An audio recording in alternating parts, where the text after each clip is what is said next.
Some have called him an R&B version of George Jones, while others have called him a country Otis Redding. Whichever description you feel fits him best, there is no doubting the fact that when you hear the music of T. Graham Brown, you are hearing something that is very special. Now, with over 15 studio albums under his belt, T. Graham Brown has charted more than 35 singles on Billboard, Cashbox, and gospel charts since 1986. And you know his hit songs, I Tell It Like It Used to Be, Hell and High Water, Wine in the Water, and of course, Darlene, and many others.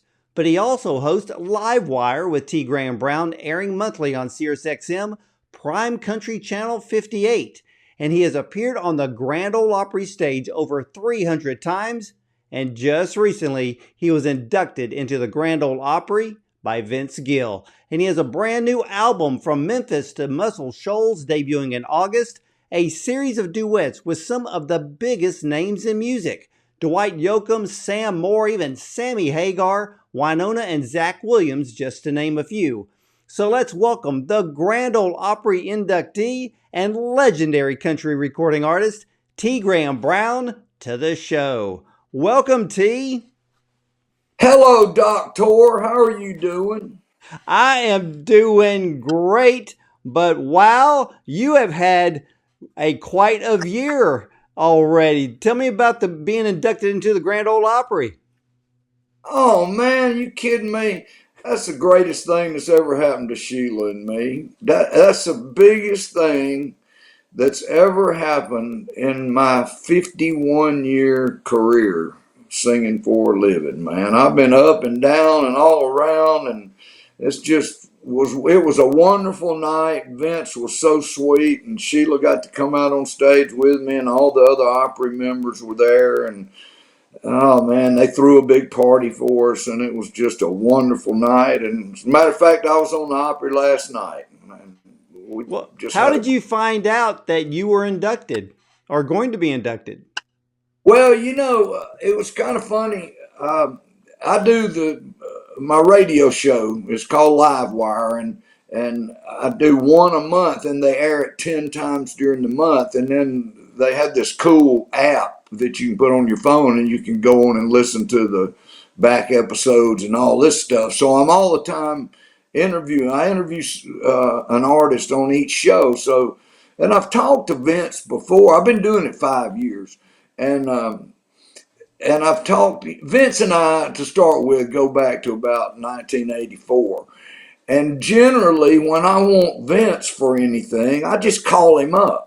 And Vince is one of these guys that answers his phone. I mean, I don't hardly ever get a message. He's always answering it. So anyway, I got this call from Joey Black, who's the Sirius guy in New York. And he called me and wanted to know if I'd like to interview Vince for my Livewire show at the new SiriusXM studios here in Nashville. And they have a live performance venue that they have built in the AT&T building down there at the SiriusXM offices. They have a bunch of studios, but they built this really cool place where people can come in, and they have a stage there so you can actually have a band and go in and do a show. So anyway, wanted to know if I wanted to interview Vince for 30 minutes. And I said, yeah. It was kind of funny, though, because when I want Vince, I generally call him myself. But I said, yeah, of course, I ain't going to pass up that opportunity. So we're sitting on that stage, and there's a full house. I don't know how many people in there, but it was full. And just shooting the breeze, and he'd sing a song, and then I'd sing a song, and we'd talk about stuff. And they told me I had 30 minutes, and I was watching the clock, and it went over. It was 3 minutes over 30 minutes, and so I started winding up the interview, and hey Vince, thanks for coming, and see, it's time to go, and all that stuff. And Vince said, oh, well, wait a minute, how many times have you been on the Grand Ole Opry? I told him. He said, well, this whole thing's been a setup, man. The Opry sent me over here to ask you if you'd like to be a member. Man, I thought he was kidding. I went all bull. That's what I said. But it was so great, man. When the Opry people walked out, they were hiding out back there, and when they walked out, we knew it was real, and I was just crying like a baby because I had so wanted that for just years and years, and it was a beautiful thing, man. It was really it was an elaborate kind of a hoax thing, and it was just a beautiful thing. And then on May the 3rd, Vince inducted me, on the stage of the Grand Ole Opry, and it was just a wonderful night. And it's great to be a member of the Grand Ole Opry, buddy. I'll tell you that. It is well deserved, T. And there is, with 80s and 90s country music and the artists, they are all very hot right now. What do you think of the whole resurgence of the 80s and 90s country? It's pretty wild, man. There's a bunch of us that came out the same year, basically within a year of each other. Dwight Yoakam and Keith Whitley and Randy Travis and Marty Stewart and Patty Loveless and me. And we've all stayed in touch with each other. We all love each other very much. And I see Randy Travis a lot. I talk to Dwight all the time, checking in, and, we ask each other what's going on in our lives and things like that. And I see Marty Stewart a lot. And then Vince came out just a couple of years later. And so we're just all friends. And it's amazing that the kids are picking up on it. Last night, at the Opry, there's a guy named Ernest that's a pretty big star right now. He's a real good kid. He's only 30, I guess 30 years old, something like that. And he's from Nashville, which is a rarity. Most people move here, but we were talking, and he was just saying, "Man, I'm just trying to sing some country music and get it back to what it was like when you guys were putting out records." And so it's pretty neat, really, that the kids are kind of recognizing us, I guess. Yeah, man, it's cool. I had a pretty good run at radio in the 80s and 90s, and thankfully I had enough hits to where I can still work. There's still enough of a demand for T. Graham Brown that I can go out and make a living singing. So I'm really thankful for that. And I think I came along at a great time, and I got to meet all my heroes back then. I came along at a time, man, where most of these people were still alive. And I call them the one name people: Willie and Waylon and Merle and George and Tammy and Conway and Loretta, Kenny and Dolly, Eddie Rabbit, Glenn Campbell, Ronnie Millsap. Just that whole list of people that I got to work with and actually get to know, and they actually liked me, which was a nice. What did you think of the song that was just released by Randy Travis that was recorded using AI? What did you think about that? Well, it's pretty weird, really. I was talking to Mary, his wife. Like I said, I see him all the time, and Randy can't really talk, but he knows what's going on. I mean, you can talk to him; he understands what you're saying. I mean, his mind's there. He just can't sing anymore. So I thought it was cool for him, man. It's got to be frustrating to be Randy Travis and not be able to sing, and have your mind be able to realize what's going on. And it's just I can't imagine how frustrating that must be.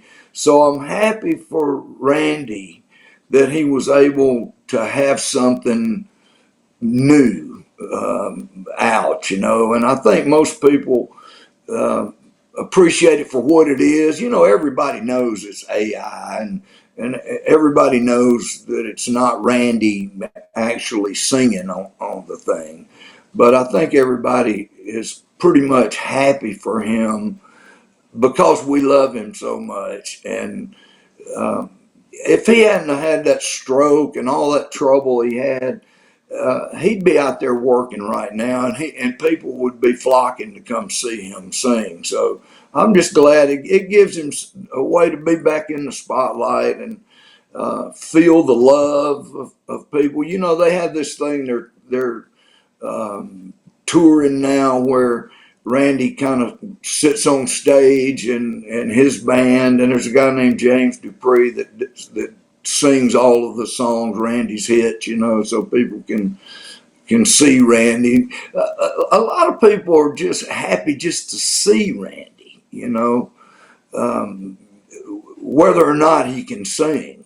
He remains very, very popular, and I'm just tickled for him that it makes him happy because, like I said, I love him very much. Well, you know, the great thing is that country music is one big family, and the support, you know, even for Randy and I think, you know, a lot of people have said that this is probably the most correct way to use AI, because they just didn't pull, you know, they're not making, they're not making Jimi Hendrix albums using AI, which would actually be the wrong way to do it. But in this case, I think it worked out very, very well. And yeah, all of country music loves Randy Travis, and he still has an extremely large fan base.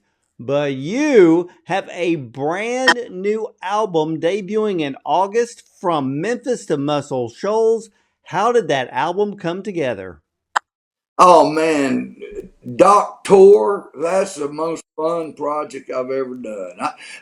Man, I grew up in the 60s with a little six transistor, had a black six transistor radio. And a lot of people that are watching this have no idea what I'm talking about.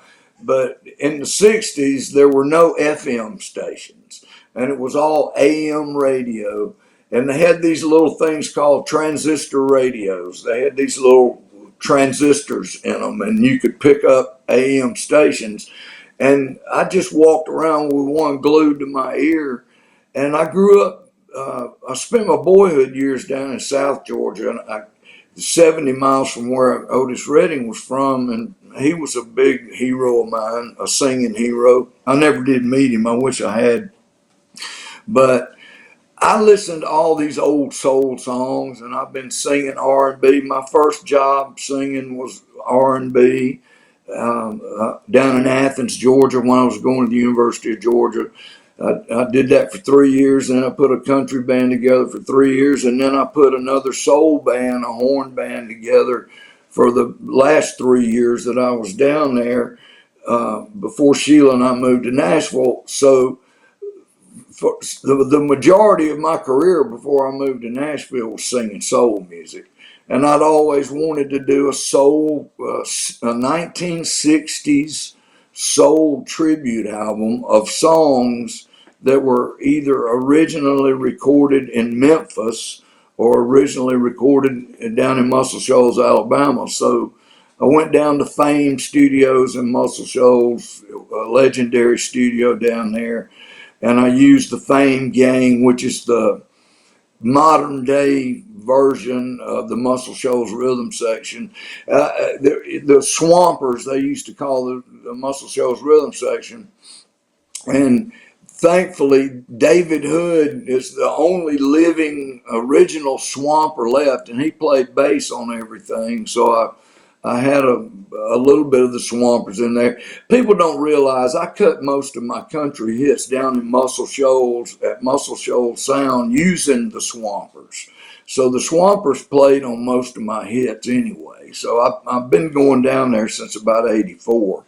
So anyway, we went in and we cut 14 tracks, and I was talking to Dwight Yoakam, and he asked me what I'd been up to, and I said, well, I went down and cut this soul tribute album, and he asked me if I cut this song called I'm Your Puppet, which was a big hit for James and Bobby Purify. Anyway, I said, yeah, as a matter of fact, I did cut that. And he said, can I sing on it? And I went, of course you could sing on it. So he went in the studio out in Hollywood and and did a duet and sang. He took a lot of time. He sang harmony on the whole thing, and then he did the duet too.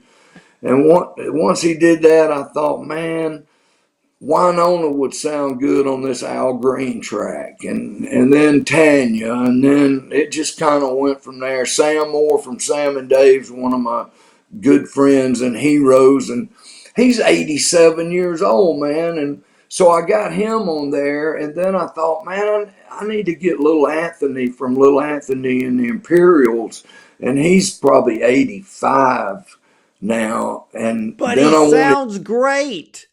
He does sound great, and that's the whole point, Doctor, was I wanted to get some of these older artists on there just to show the world that they could still carry the mail. And they all did a great job. Like Delbert McClinton, one of my heroes, is on there. Well, they're all my heroes, but Delbert's probably 83. Eddie Floyd, the guy who wrote and had the original song Knock on Wood, the original hit on that, he's 85. And so these guys did a great job, man. And I wanted them on there because I love them so much. I grew up listening to them, and to have the album's great. I mean, I've listened to all of the tracks. I mean, you did Take Me to the River that you did with Wyonna, and that song is so soulful and bluesy that both of your voices blend so well together. And how in the world did you get Wyonna to do the song with you? Because she's been extremely busy lately. Because she's one of my best friends. See, the thing of it is, Doctor, hope you don't mind me calling you Doctor. I don't mind that at all. And for the people who are just tuning in, I sang him the theme to Wagon Train. My wife, Sheila, wanted me to sing Dr. Bond the theme to Wagon Train because Ward Bond is her favorite actor. So before we went on air, I sang him a long piece of... Anyway, so we cut that out. One thing before I say, we recorded this album so it would sound like it was recorded in the 60s. That was one of our main goals, to make it sound real. And I think we accomplished that. And as far as Wyonna, man, here's the thing. I got everybody's phone number. I mean, I got everybody's phone number. You'd be amazed. And they all take my calls, man. So I just call people up and ask them. The worst they can do is say no. I mean, they can't kill me, you know. So I have no compunction about calling somebody up. You know, I call people up all the time, and it's like, you know, I wanted Sammy Hagar on Walking the Dog, so I just called him up and asked him. Now, you talk about a busy guy. Now, that's a busy guy right there. I mean, he leaves me in the dust as far as being busy. Well, I love that song that you and Sammy Hagar did, Walk the Dog. And you know as well as I do, and all of the Sammy Hagar fans, he still has the vocal chops to pull off any song he wants to sing. Well, see, man, Sammy's probably 73. Then there's a kind of a cult figure on this record named Betty LaVette. Not many people know who Betty LaVette is, but she's a kind of a... She grew up in Detroit with Aretha Franklin, and she had a minor hit or two in the early 60s, but she's become this... She's really good. Her latest album was just up for a Grammy a couple of months ago, so she's still relevant. And wanted her on there, and she killed it. Dan Penn, the guy who wrote Do Right Woman, Do Right Man, that Betty LaVette and I did, that Aretha Franklin had the original hit on. I saw Dan Penn, and Dan Penn, for people who don't know him, wrote a bunch of soul hits. He's a white guy from Vernon, Alabama, and he wrote a bunch of soul hits. You'd be surprised. Google Dan Penn. So Dan Penn told me the other night. He said, "Man, I like your version way better than I like Aretha's version." So Betty LaVette is just something else. But see, she's probably 77. And you know, though, heck, I'll be 70 in a couple of months. So I'm talking about these people like they're old, and I forget that I'm old too. You know, you forget. And sometimes you'll look out in the crowd and you'll see gray hair out there, and I think, who are these old people? And then I think, dang, I'm old too. These are my fans that have been following me since the very beginning. It just happened that they're gray headed too. Well, So it's all relative, I guess. Well, every song on this album is fantastic, and you're right. You know, you bring back that true '60s recording sound in this album, and you had. I'm a big fan of Zach Williams, and you have Zach Williams on this album, and you both are singing "When a Man Loves a Woman," and you freaking killed it. Oh, thanks, man. Well, the Oak Ridge Boys were doing a little video of Elvira.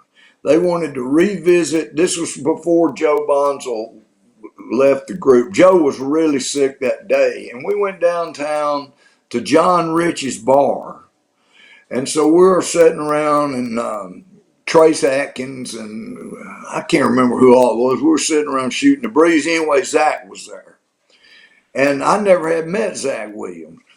And he came up to me and he started telling me about this gospel album that I put out 10 years ago. And he knew all about it, man. He said, what was it like working with Leon Russell? And he was asking me all about my 10-year-old gospel album. So it turns out he was a fan of mine.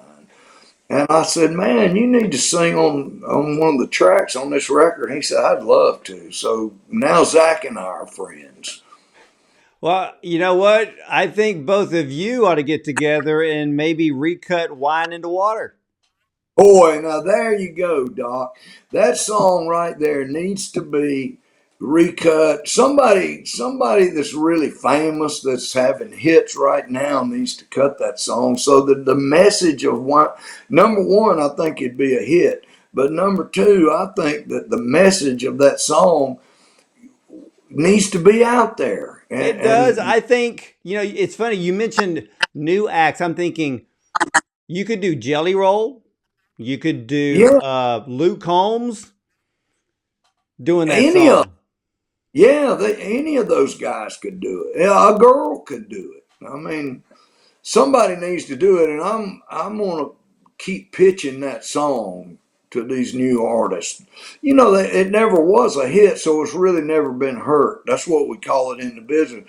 It's never been hurt, meaning that it's never been put out really and failed, or that somebody else had already put it out. It could be re-recorded by somebody. I wish somebody would consider doing that. Yeah, well, we're gonna have to track down one of the big country superstars of today and see who could do. And you're right, a woman could do that song.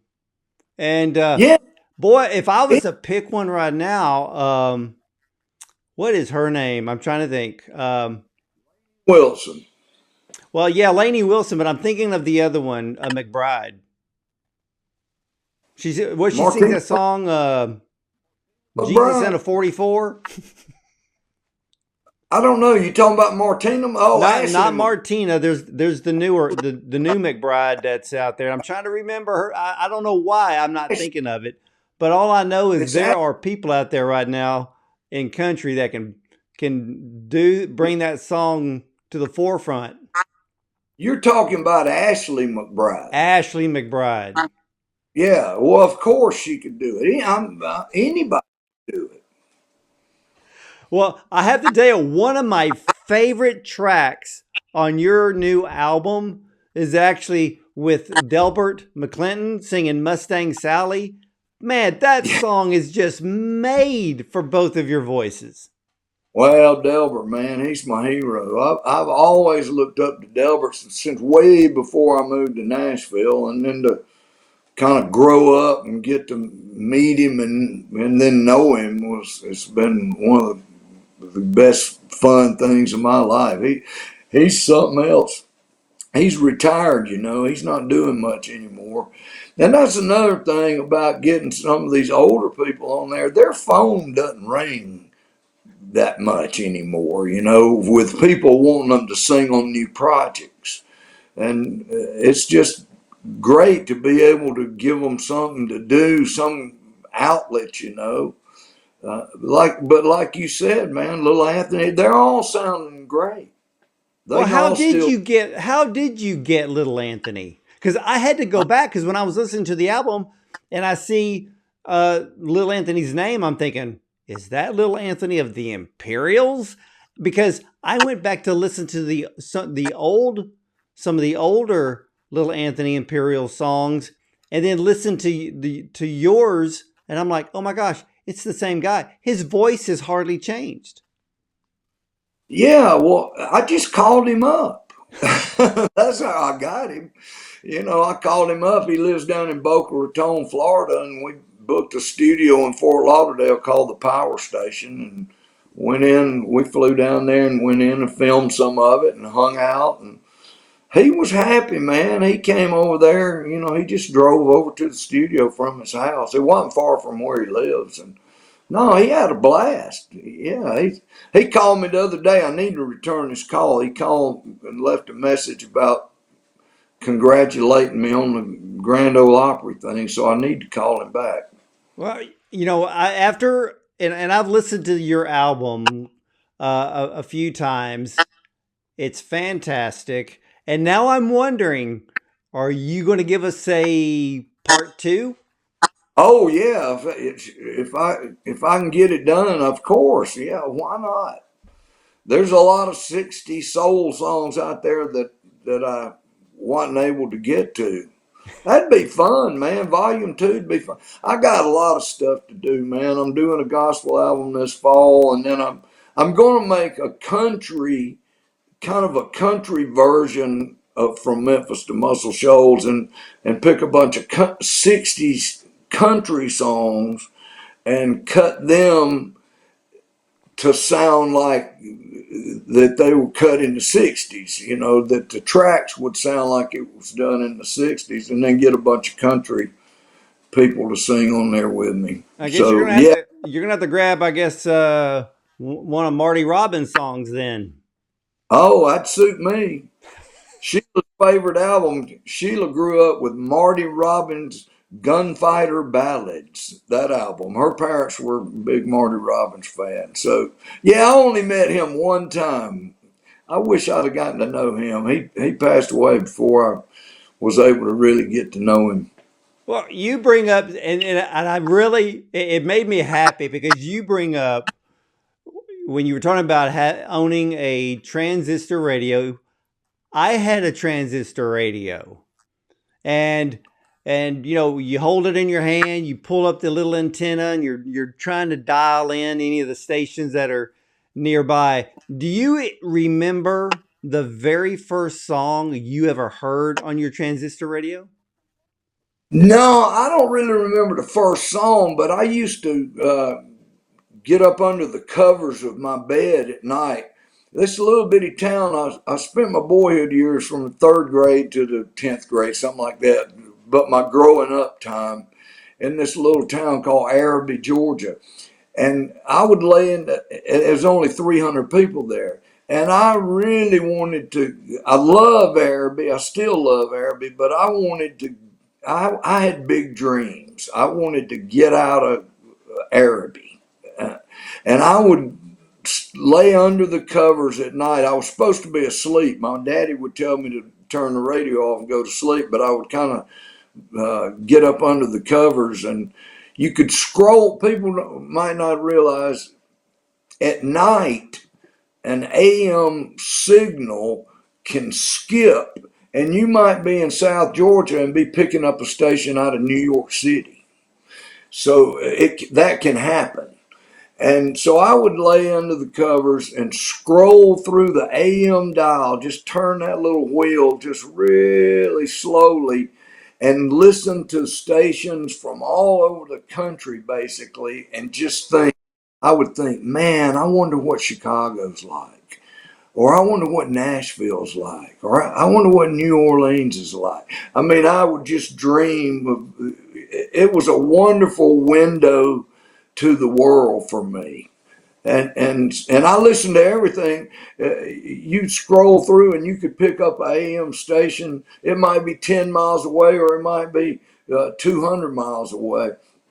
And one station might be a country station. The next station might be an R&B station. The next station might be a pop top 40 station. So I listened to everything. And I remember when my dad would tell me that when he had a transistor radio, that he could pull up WSM at night because when the sun went down, the power went up. Yeah, well, those guys, there were certain what they call clear channel stations, and they weren't everywhere. There were just so many that had the license to do it, but WSM was one of them, for instance, that they could crank it up to like 50,000 watts, and it would just go way out there. And then, like I said, it could skip. It could hit something in the atmosphere, and the signal could skip and double the distance. I mean, I've heard of people in Canada tuning in to WSM. So, yeah, it was funny. And our backyard, this little town in South Georgia, was divided by some railroad tracks. All the black people lived on one side of the tracks. All the white people lived on the other side of the tracks. And our backyard backed up to the railroad track. We didn't have air conditioning, so I would raise the bedroom window up, and it'd have a screen there so that a breeze could come through the window and cool the room off. And the first band that I ever heard, the first real band with drums and guitars and everything, the very first band I ever heard was the Black Church right across the tracks. I could hear it like it was in my backyard. So that's the first music band that I ever heard was black gospel. So that kind of got me started, I guess, liking R&B. That was probably one of the things really that got me going in that direction.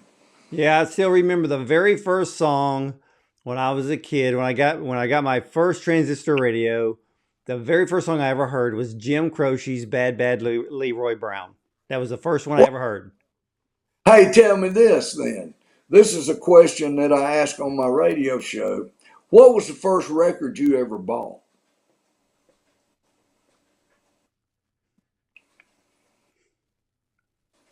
It was probably a Beatles album. Hey, good choice. Yeah, and I can't think of which one it was, but Did I probably you own have a dozen. I own a dozen Beatle albums because they broke up in 1970. So I probably already had a few of the original pressings, and I still own all those Beatle albums today. and generally I'll ask them, did you have a good stereo or a record player growing up? You know what I had? I had one of those. They called it a Wildcat. It was either made by General Electric or RCA, and it was one of the record players that would fold up, and then you would fold down the turntable, and it already had the built-in speakers on the side, but you could Yeah. stack 6 LPs on the top. So when it got done playing the first one, the needle would move, the next LP would drop and go back. So, I 6 albums, probably a good 2 hours, 2.5 hours worth of music. Yeah, well, those were cool things. So, did you have a decent record collection? Because I didn't. Yeah, eventually, yeah, because I think pretty much all the Beatle albums. Of course, back in the day, my mom and dad were big Neil Diamond fans, so I had all the Neil Diamond records.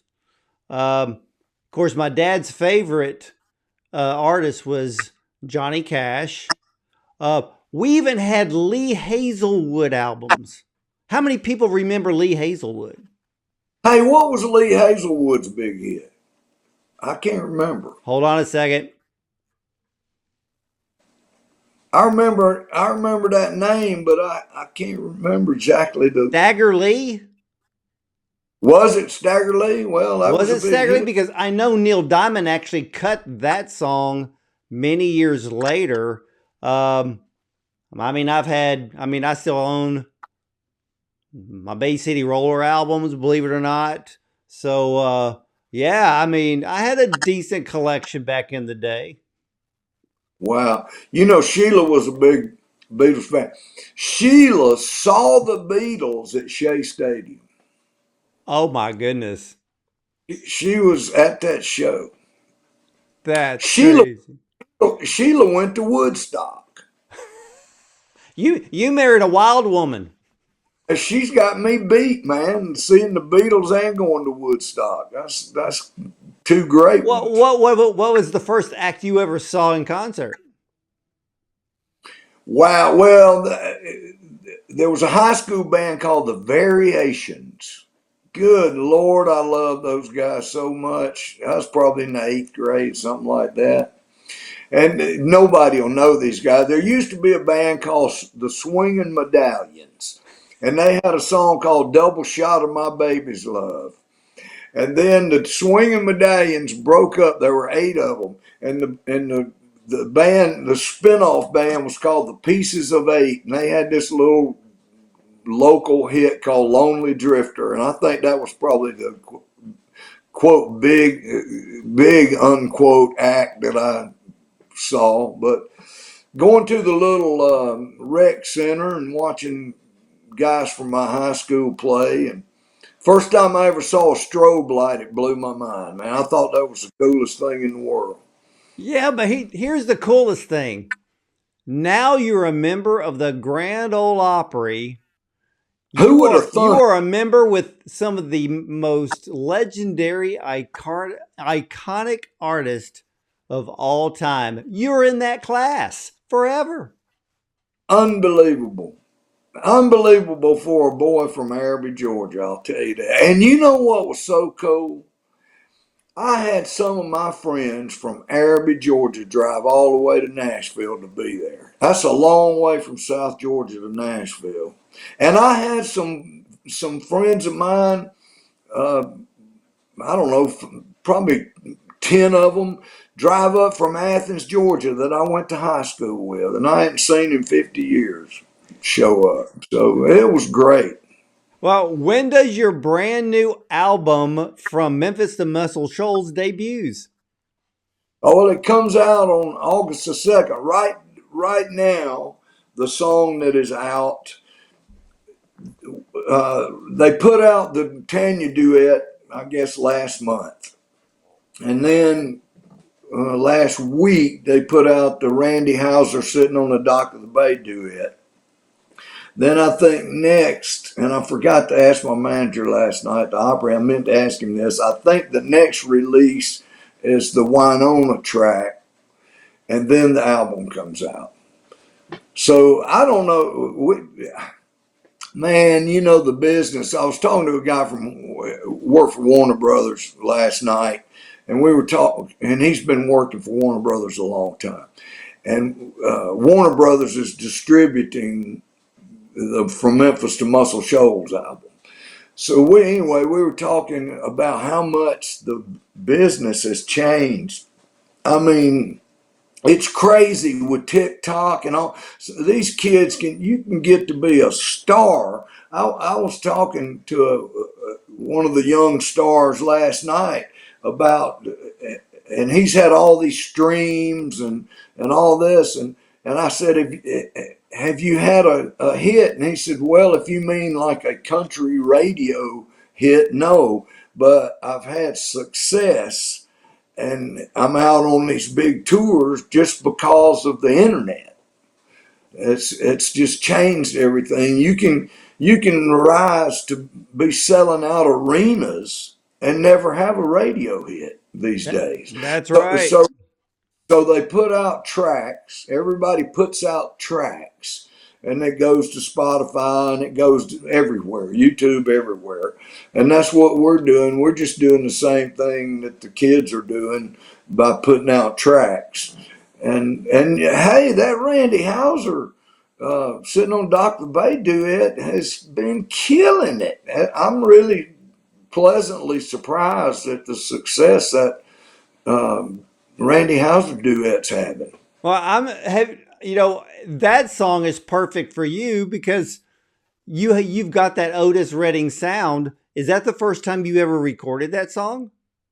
Yeah, it's the first time I ever cut that one. And you know what's really fun about a lot of these songs, I know the writers, the original writers. Like Steve Cropper is a great friend of mine. He's in his 80s. He wrote Dock of the Bay. He wrote In the Midnight Hour.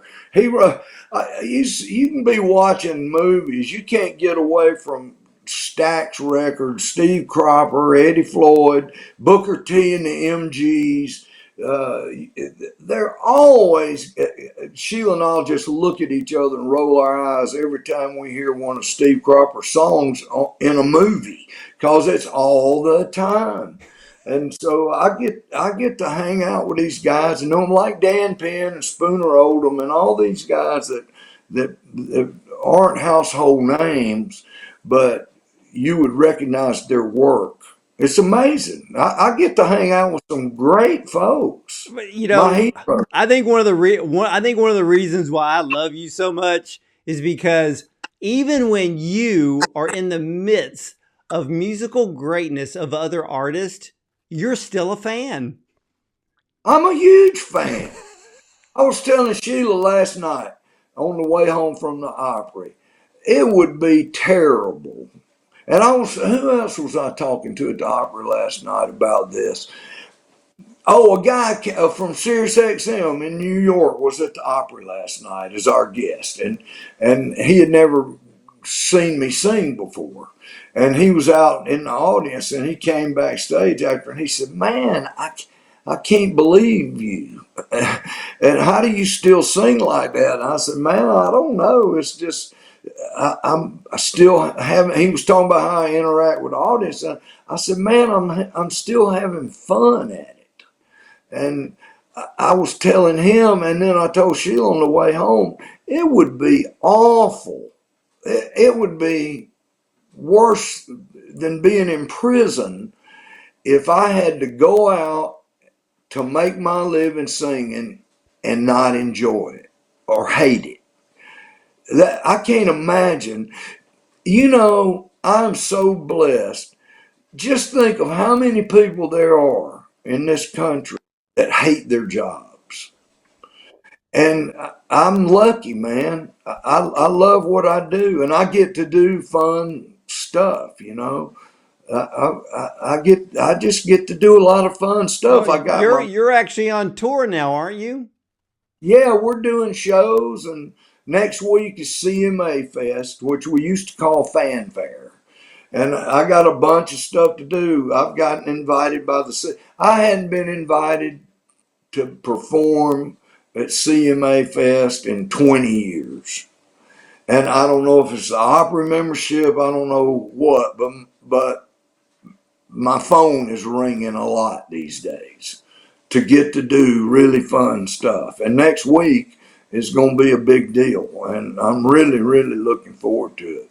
And there's some charity things that we're doing, and that's another thing, man. I hate to call myself a celebrity, whatever that means, but I can use my celebrity to help people. Sheila and I make our living singing. I make my living singing, a little bit of income from songs. I have my radio show, and I get to be in a movie every now and then, which is great fun. But mainly singing. But Sheila and I's main thrust in life, our main pet project, personal ministry, whatever you want to call it, is helping people get sober and to educate people about mental illness. And then I get to help other causes too. If it's showing up and singing and helping some charity raise money by selling tickets because I happen to be one of the singers there, I get to do all that, and that's icing on cake. And I get to do a lot of churches too, which I love doing. And I've gotten pretty good at preaching. It's funny, man. I, I'm a decent preacher these days, but I get to use my talents all different kinds of ways, and it's really fun. I'm telling you, Doctor, I have a great life. You do it that, and ladies and gentlemen, you got to head over to tgrahambrown.com. Pre-order his brand new album From Memphis to Muscle Shoals, and it is a must listen. And you need to add this record to your collection. T, man, I want to thank you so much for dropping by, and many blessings to you and Sheila. Oh, thank you, Doctor. And also, I'll throw in there From Memphis to Muscle Shoals is going to be issued on vinyl also, so you'll be able to play it on your record player. Hey, I love that. I got my record player right here beside me, so I know I'm going to get a copy of From Memphis to Muscle Shoals. Hey, ladies and gentlemen, I have the best job in the world next to T. Graham Brown because I get to listen to all of the albums before everybody else gets to even buy the album. But I can tell you this is a must-have album. I mean, come on. You can't miss hearing T. Graham Brown with Little Anthony, Delbert McClinton, Wyonna. Hey, you can rock it with Sammy Hagar and Dwight Yoakam. I mean, the list just goes on. And hey, T, I cannot wait for part 2. Boy, I can't either, Doctor. It's going to be fun doing part 2. All right. Well, ladies and gentlemen, I want to thank you for watching and listening. And again, head over to tgrahambrown.com. Pre-order the album From Memphis to Muscle Shoals. It debuts August 2nd, so get your order in now. And just like T said, the album will also be available on vinyl. Hey, vinyl has made a billion-dollar comeback. So now we can collect great vinyls again well, T and I used to do back in the day. And it's people like him bringing that back. So again, I want to thank you for watching and listening. Be sure to subscribe to our YouTube channel, as well as any of our dozen audio platforms like iTunes or Spotify. And as for me, and as for T. Graham Brown, we'll see you next time.